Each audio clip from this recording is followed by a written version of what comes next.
Well, I remember a very distinct time in my life where I had been very rejected and very abandoned.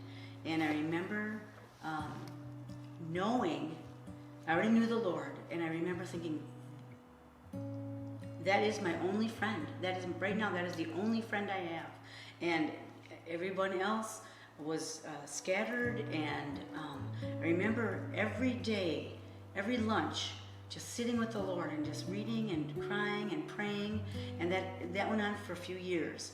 But I never stopped going to church.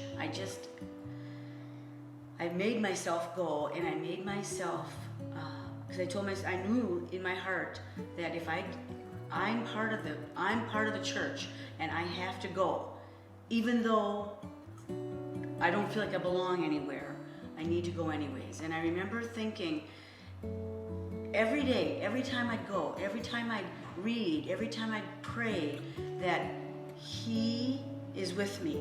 And I remember this one day, it was like, because it was such deep depression, and you're just going through life because you don't know what else to do. And I remember the realization one day, He's not done with me. He's not going to leave me. He has a special plan for me. And I remember putting it on my coffee cup because I needed to see God's not done with me yet. I was very, very hurt from the church. And you're trying to love people, but the walls came up.